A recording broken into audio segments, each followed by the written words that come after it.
Assalamualaikum warahmatullahi wabarakatuh. Apa kabarnya semua? Semoga kalian baik-baik saja.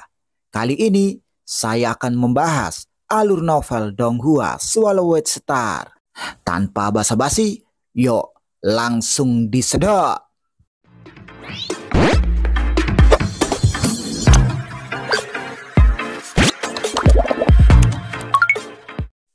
Melanjutkan dari cerita sebelumnya, masih di pavilion Yanfeng. Setelah mengklaim hadiahnya, Luo Feng bersiap untuk pergi.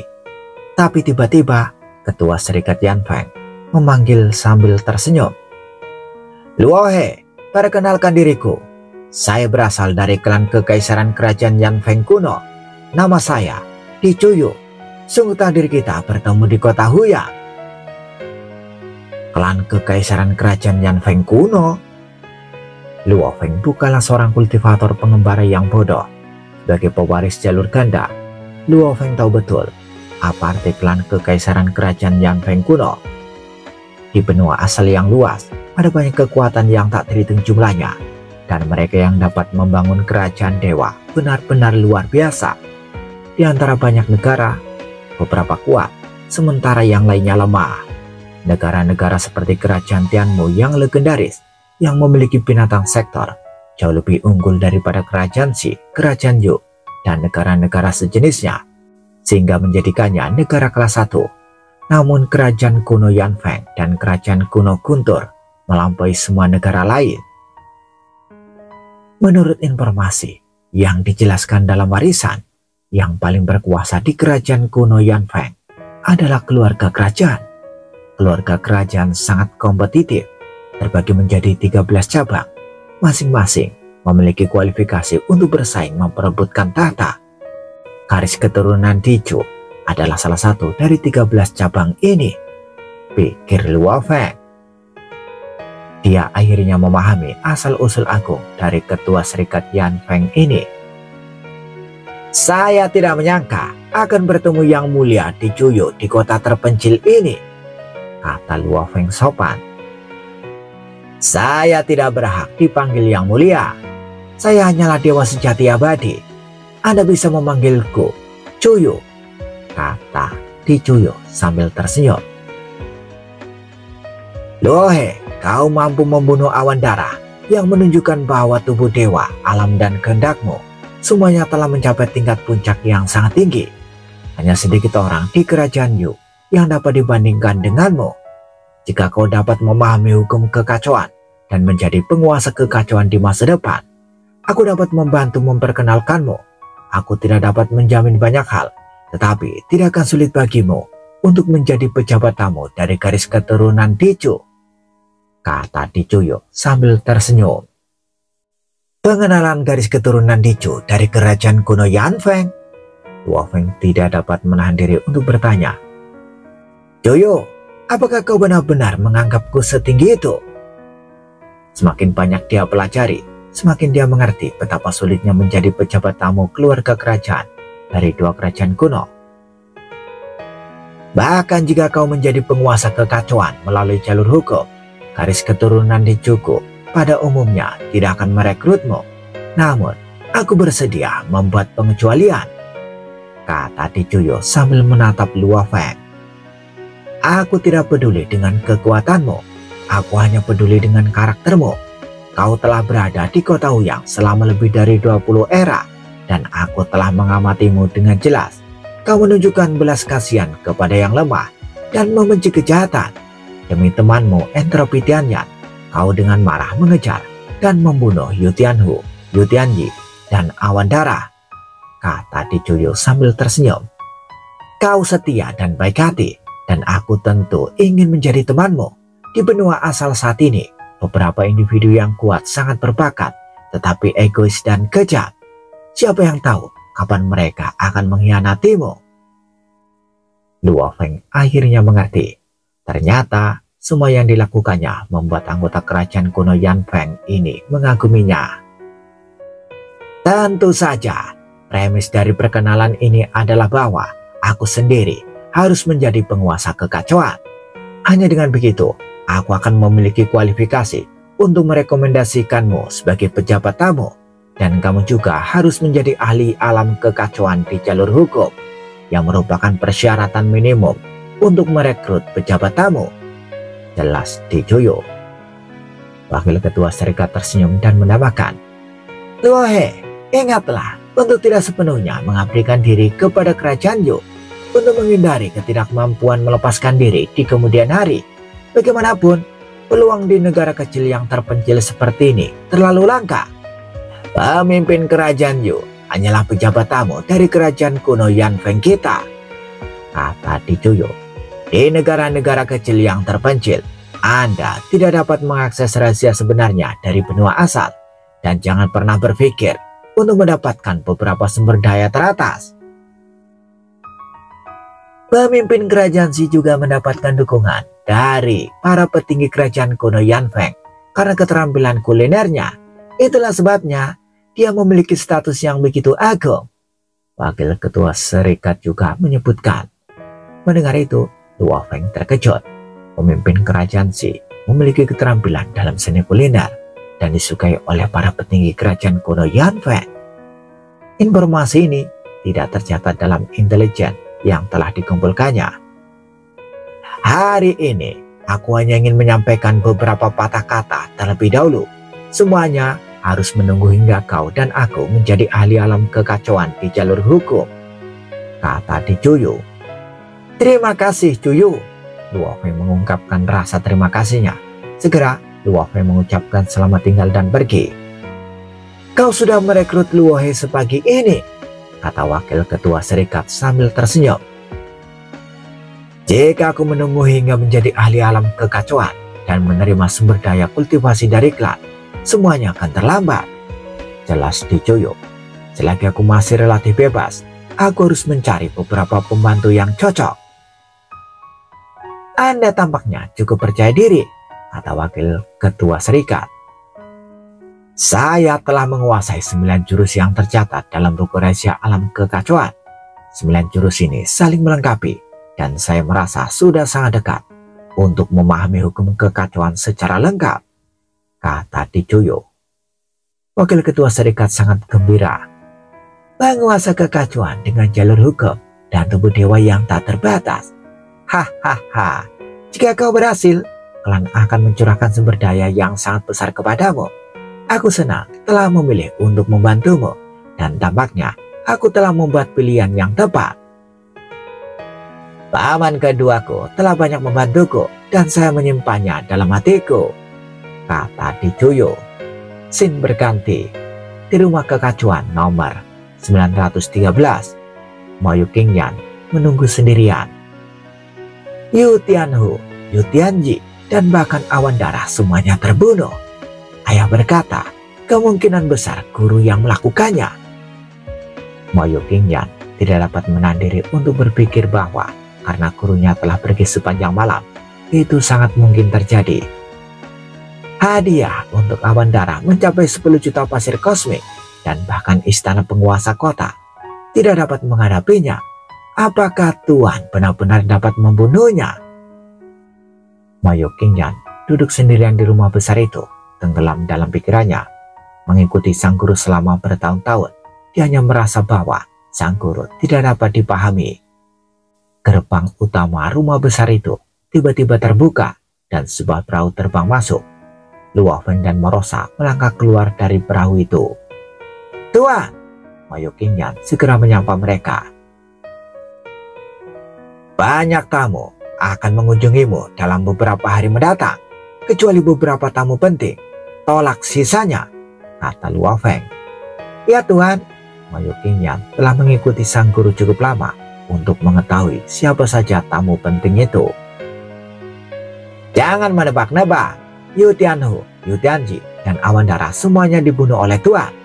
Tidak akan lama lagi berita ini akan menyebar ke seluruh kota, kata Morosa langsung. Luo Feng mengangguk. Dia telah membunuh beberapa tokoh kuat dari kerajaan Xi tanpa ampun, dan para ahli kerajaan Xi tersebut kemungkinan mengirimkan pesan sebelum kematian mereka. Lagi pula, istana penguasa kota juga tahu itu perbuatannya. Dengan begitu, banyak orang yang mengetahuinya. Berita itu pasti menyebar dengan cepat. Tuan, Anda sungguh hebat, Moyo Qingyan merasa sangat bangga. Nah, fokuslah pada kultivasimu.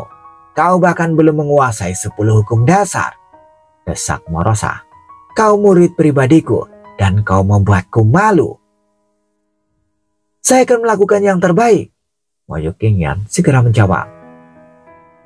Morosa dan aku akan mengasingkan diri untuk saat ini, kata Luo Feng, lalu membawa Morosa ke aula bawah tanah. Di aula bawah tanah, Luo Feng melepaskan menara bintang, lalu dia dan Morosa memasukinya. Semua makananmu ada di sini. Luo Feng meletakkan semua mayat dewa sejati abadi di salah satu ruang dalam menara bintang. Lakukan perlahan dan cernalah, perintah Luo Feng. Terima kasih Tuan, aku punya firasat bahwa kekuatanku akan meningkat pesat kali ini, dan aku bahkan mungkin mencapai alam kekacauan, kata Morosa penuh semangat. Morosa segera memasuki tempat yang ditentukan di dalam menara bintang dan mulai menikmati makanannya. Kekuatan Morosa meningkat pesat, dia mungkin mencapai alam kekacauan sebelum aku, pikir Luo Feng. Namun, tidak ada yang bisa dilakukan. Setiap kultivator biasa yang memahami hukum kekacauan harus mengumpulkannya secara bertahap. Membandingkan kecepatan kultivasi dengan Morosa memang mengundang masalah. Kekuatan tekadku seharusnya cukup, pikir Luo Feng. Jiwaku kini jauh lebih kuat daripada saat aku menjadi dewa sejati, dan aku telah mempraktikkan teknik pemurnian hati penghancur besar dan teknik pemurnian hati 7 emosi dari teknik Liu Yan. Selama lebih dari 20 era, aku merasa bahwa kemajuanku lambat, tetapi masih belum ada perubahan kuantitatif. Aku merasa bahwa kemajuanku lambat, tetapi masih belum ada perubahan kualitatif. Lompatan tekad dari alam kekacauan ke tingkat Raja Dewa memang menantang. Kali ini dengan sumber daya yang cukup, aku akan membeli beberapa harta karun untuk membantu pengembangan tekad, Luo Feng segera memutuskan. Dengan hadiah dan semua rampasan perang, aku sekarang memiliki hampir 30 juta pasir kosmik, ditambah dengan hadiah dari entropi Tianyan. Aku memiliki lebih dari 30 juta pasir kosmik. Aku harus mengubah sumber daya ini menjadi kekuatan. Dengan kekayaan sebesar itu, tentu saja dia perlu mempercepat kultivasinya. Sin berganti di kerajaan Xi, di negara kekacauan Yin, di aula tersembunyi. Sosok berbaju besi merah tua duduk di sana. Matanya seperti 2 nyala api berwarna darah, memancarkan aura kegelapan dan malapetaka. Yu Tianhu, Yu Tianyi, dan bahkan awan darah sudah mati, Marquis kekacauan Yin bergumam. Luo He ini, teman entropi Tianyan, melakukan pembunuhan massal setelah kematian entropi Tianyan. Karakter seperti itu yang memiliki kebencian mendalam terhadap kejahatan akan sulit digunakan. Marquis kekacauan Yin menyadari. Dia mengulurkan tangan dan menyentuh bola kristal di depannya. Bola kristal ini berisi alam semesta lengkap yang diciptakan secara pribadi oleh seorang Raja Dewa. Ruang internal alam semesta membentang triliunan tahun cahaya, dan makhluk yang tak terhitung jumlahnya hidup, berkembang, dan berbudidaya di dalamnya. Dia sangat menyayangi bola kristal ini. Bola kristal itu telah mengolah banyak bawaan untuknya, menghasilkan ratusan dewa sejati abadi.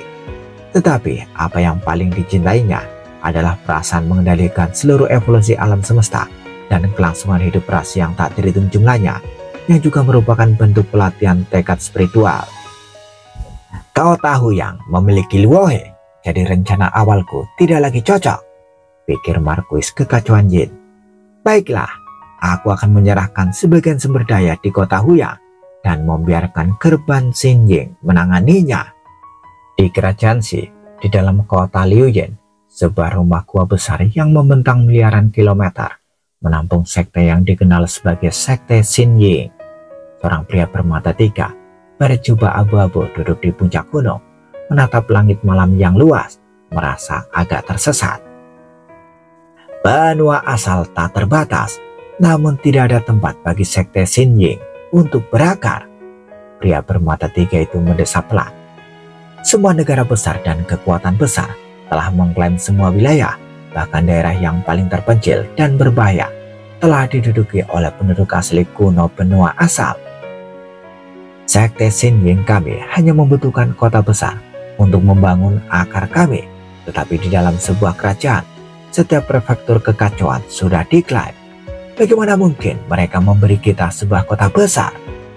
Pria bermata 3 itu benar-benar tidak berdaya. Fondasi sekte kita membutuhkan kedekatan dengan Chaos Abyss. Hanya dengan berada di dekat Chaos Abyss, para pengikut sekte dapat berharap untuk mencapai alam kekacauan. Jika tidak akan ada harapan. Selain itu, biaya untuk banyak pengikut sekte terlalu besar.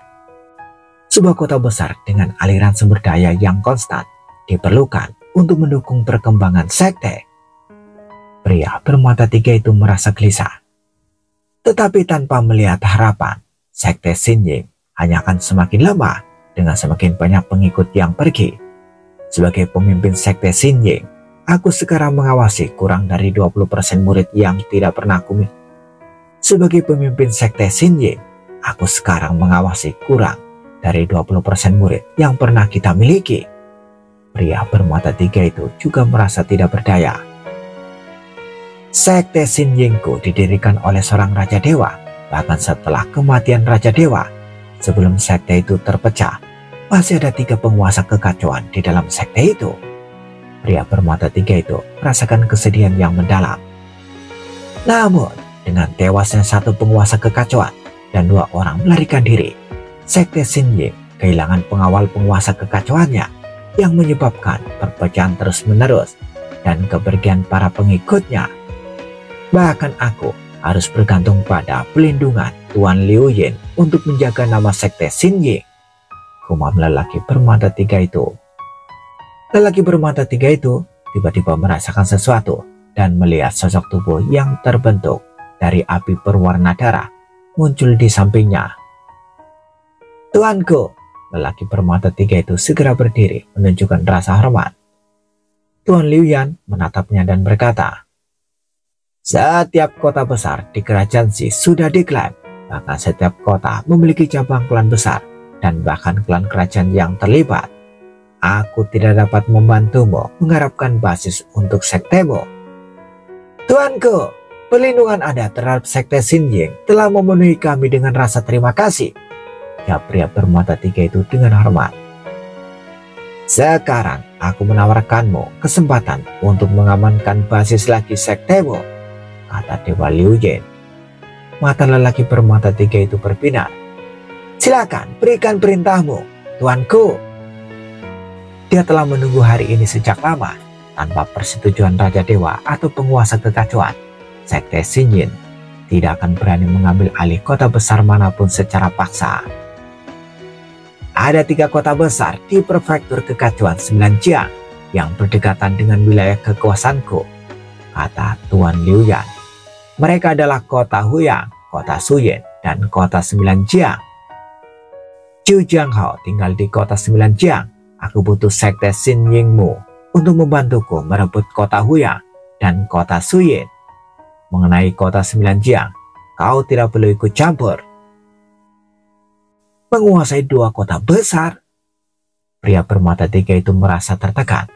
Jika kita menyerang wilayah Zhu Jianghao, dia mungkin akan campur tangan, kata pria bermata 3. Aku akan memberimu harta karun ruang waktu, kata Tuan Liu Yun.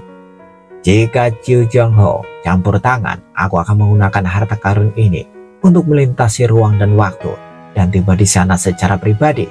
Aku akan menghadapi Zhu Jianghao sendirian. Pria bermata 3 itu menghela nafas lega. Tenang saja, konflik antara kerajaan Xi dan kerajaan Yu sudah saling pengertian. Dewa sejati abadi mungkin saling bertarung, tetapi penguasa kekacauan jarang campur tangan. Zhu Jianghao kemungkinan akan mencoba segala cara yang mungkin untuk memobilisasi dewa sejati abadi, tetapi jika terdesak, dia tidak akan campur tangan secara pribadi, jelas Tuan Liu Yin. Bahkan jika dia tersedak, aku ragu dia akan berani campur tangan jika seluruh prefektur kekacauan Xinjiang direbut. Pria bermata 3 itu mengangguk. Zhu Jianghao bukanlah tandinganmu, tuanku. Saya benar-benar menantikan dia bergerak, kata Tuan Liu Yin penuh harap. Saya akan memberikan informasi terperinci terhadap prefektur kekacauan 9 Jiang. Di antara semuanya, Anda harus memberi perhatian khusus kepada dewa sejati abadi bernama Luohe, kata Dewa Liu Yin. Ya, jawab lelaki bermata 3 itu, lalu bertanya lagi. Tuanku, setelah merebut 2 kota besar itu, di manakah sekte Xinjing akan bermarkas? Kota Huyang akan diberikan kepadamu. Kamu hanya perlu memberi 20% dari biaya hidup penduduk kota setiap era, dan 20% lagi untuk para raja dewa. Kamu dapat menyimpan 60% sisanya, dan seluruh kota akan berada di bawah manajemenmu, kata Dewa Liu Yin. Dimengerti, pria bermata 3 itu agak bersemangat. Syaratnya adalah kalian harus merebut kota Huyang dan kota Suyin, kata Tuan Liu Yin. Kalian harus mempersiapkan diri dengan baik dan mengumpulkan beberapa murid yang telah pergi. Prefektur kekacauan 9 Jiang tidak mudah untuk dihadapi. Dimengerti, jawab pria bermata 3 itu bersemangat. Tuan Liu Yin mengangguk. Sekte Xinjing didirikan oleh seorang raja dewa. Bahkan sekarang, dengan 2 penguasa kekacauan yang diasingkan, sekte tersebut masih memiliki fondasi yang kuat dan seharusnya dapat merebut prefektur kekacauan 9 Jiang, pikir Tuan Liu Yin. Tugas berat ini diserahkan kepada sekte Xinjing. Jika mereka kehilangan banyak murid, Tuan Liu Yin tidak akan peduli. Scene berganti. Luo Feng sedang duduk di depan sebuah pavilion di puncak gunung, menyeruput anggur buah rawa hitam yang sangat beracun, sambil berlatih teknik pemurnian jantung penghancuran besar. Dengan cara ini, ia dapat secara efektif meredam keinginannya. Semakin banyak aku minum anggur buah rawa hitam ini, semakin nikmat rasanya, pikir Luo Feng sambil menikmati sensasi yang mempengaruhi seluruh tubuh dewanya dan bahkan jiwanya. Setelah 3 putaran pemurnian tubuh dewanya menjadi semakin tangguh. Push! Moyo Qingyan dengan cepat menaiki gunung dan dengan hormat melaporkan. Tuan, ada pesan dari istana penguasa kota. Mereka mengatakan bahwa seorang utusan dari Markuis 9 Jiang ingin mengunjungi Anda. Utusan dari Markuis 9 Jiang? Luo Feng terkejut. Tuan, haruskah saya mengatur pertemuannya? Tanya Moyo Qingyan. Tentu saja, aku akan menemui mereka. Tuanmu tidak begitu sombong sampai menolak bertemu dengan Markuis. Luo Feng terkekeh. Katakan pada istana penguasa kota bahwa aku siap menyambut utusan itu kapan saja. Di lain waktu, Ma Qilimeng membawa pemuda berambut putih Jiang Yoyu untuk mengunjungi Luo Feng. Silakan. Luo Feng, Jiang Yoyu, dan Ma Qilimeng masing-masing duduk di pavilion di puncak gunung. Panglima Jiang adalah salah satu dari 4 panglima pengawal agung di bawah Markuis yang memiliki status di kota 9 Jiang di atas banyak jenderal, kata Ma Qilimeng memperkenalkan. Luo Feng mengangguk. Aku pernah mendengar nama Komandan Jiang bahkan di kota Huyang. Dibandingkan dengan saudara Luo, aku jauh lebih rendah. Yang Yoyo tertawa. Kekuatannya sebanding dengan Ma Qilisio, tetapi jauh dari menyamai Jenderal Yong. Hanya sedikit orang di seluruh kerajaan Yu yang dapat dibandingkan dengan saudara Luo. Ma Qilimeng juga memuji. Panglima Jiang, apa yang membawamu ke sini malam ini? Tanya Luo Feng. Yang Yoyo menjawab. Saudara Luo, setelah mendengar bahwa Anda telah membunuh Yu Tianhu, Yu Tianyi, dan Suyun, Markuis sangat gembira. Ia segera memerintahkan saya untuk bergegas ke kota Huyang malam ini untuk mengirimkan daftar ini kepada Anda. Dan saudara Luo dapat memilih salah satu dari daftar ini. Saat berbicara, Jiang Yoyu mengeluarkan sebuah gulungan yang melayang ke arah Luo Feng. Gulungan itu terbuka dan Luo Feng meliriknya. Jilid pertama dari buku rahasia penyempurnaan 9 kekosongan, warisan tingkat Raja Dewa. Metode pembunuhan 7 kehancuran warisan alam kehancuran yang lengkap. Setiap warisan diperkenalkan satu persatu dengan total 9 warisan. Selain jilid pertama, buku rahasia penyempurnaan 9 kekosongan yang merupakan warisan tingkat Raja Dewa, semuanya merupakan warisan alam kekacauan. Luo Feng diam-diam kagum dengan kemurnian hati Marquis Jiuzhang. Kemanapun, garis keturunan Sungai Duandong hanya memiliki 3 warisan tingkat Raja Dewa. Jilid pertama dari buku rahasia penyempurnaan 9 kekosongan. Dari namanya saja, aku sudah bisa menebak bahwa buku itu berhubungan dengan jalur asal kekosongan yang tidak cocok untukku, pikir Luo Feng. Saudara Luo, kau boleh memilih salah satu dari 9 warisan itu. Setiap warisan sangat berharga, terutama jilid pertama dari buku rahasia penyempurnaan 9 kekosongan. Sebagai warisan di tingkat Raja Dewa, warisan itu benar-benar langka, kata Jiang Yoyu. Marquis sangat menghargaimu dan bersedia mendukungmu sepenuhnya. Jika tidak ada warisan yang cocok untukmu, kau juga dapat memilih 10 juta pasir kosmik.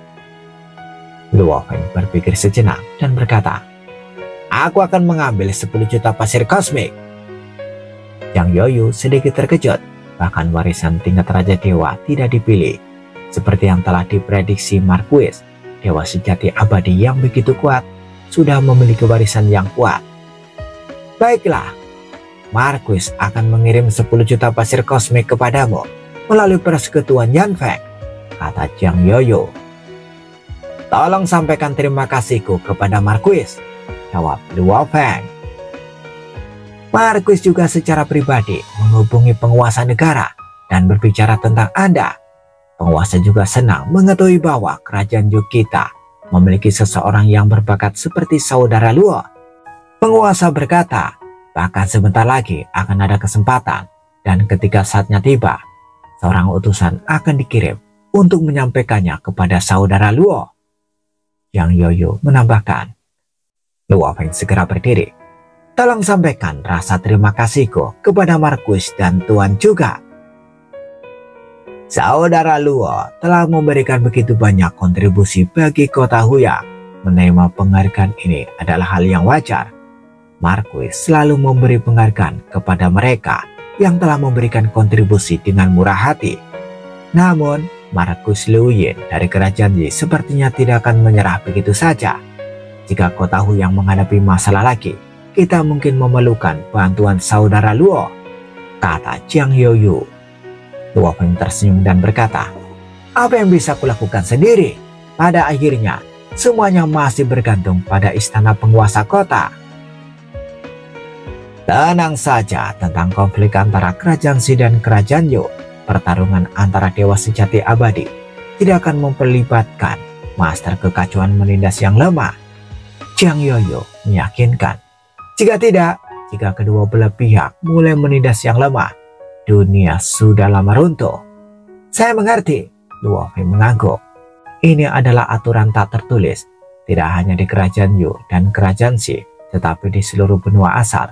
Dewa sejati abadi, kecuali mereka secara aktif memprovokasi, tidak akan menjadi sasaran master kekacauan. Karena hal ini, itu akan merusak reputasi sang master. Dewa sejati abadi, kecuali mereka secara aktif memprovokasi, tidak akan menjadi sasaran master kekacauan. Karena hal itu akan merusak reputasi sang master. Dengan 10 juta pasir kosmik dari Marquis 9 Jiang, Luo Feng merasa sumber dayanya lebih banyak. 5 hari kemudian, diagram bintang kesengsaraan yang dibelinya tiba. Wakil Master Pavilion, Luo Feng menyapa dengan hormat. Wakil Master Pavilion dengan tubuh berkabut abu-abu berjalan masuk dan menyerahkan sebuah gulungan yang berkilauan dengan cahaya bintang kepada Luo Feng. Luo, ini adalah diagram binatang kesengsaraan. Karena kamu berani membelinya, kamu harus tahu pantangan yang terlibat dalam memahaminya. Ya, Luo Feng mengangguk. Diagram binatang kesengsaraan digambar secara pribadi oleh seorang kaisar kerajaan kuno Yan Feng. Anggota keluarga kerajaan sangat memahami cara memahaminya, kata wakil Master Pavilion sambil tersenyum. Metode pemahaman ini umumnya hanya disebarkan di antara keluarga besar kerajaan kuno Yan Feng dan tidak mudah disebarkan ke tempat-tempat yang lebih kecil. Ini adalah diagram kekosongan untuk melengkapi diagram binatang kesengsaraan. Bila digunakan bersama dengan metode pemahaman, efeknya pada pengembangan tekad akan optimal, kata wakil Master Pavilion. Kemudian dia melambaikan tangannya dan mengeluarkan gulungan diagram kekosongan. Bahkan ketika digulung, diagram kekosongan tampak mengandung ruang dan waktu yang tak berujung di dalamnya. Diagram kekosongan ini, Luo Feng terkejut. Diagram kekosongan hanya dapat dibeli oleh anggota keluarga kerajaan. Master Pavilion membantu Anda membelinya. Harganya sangat murah, hanya 1.000.000 pasir kosmik, kata wakil Master Pavilion sambil tersenyum. Diagram kekosongan diperlukan untuk membuat metode pemahaman menjadi efektif. Token komunikasi Luo Feng juga menerima pesan yang berisi metode pemahaman. Diagram void dan metode pemahamannya merupakan hadiah dari Master Pavilion, kata wakil Master Pavilion. Mohon sampaikan terima kasih kepada Master Pavilion atas namaku. Luo Feng sangat berterima kasih. Setelah wakil Master Pavilion pergi, Luo Feng segera mengasingkan diri memasuki menara bintang untuk memahami diagram binatang kesengsaraan. Bersambung bagaimana kelanjutan kisahnya, tunggu jawabannya di episode selanjutnya. Dadah, semoga paham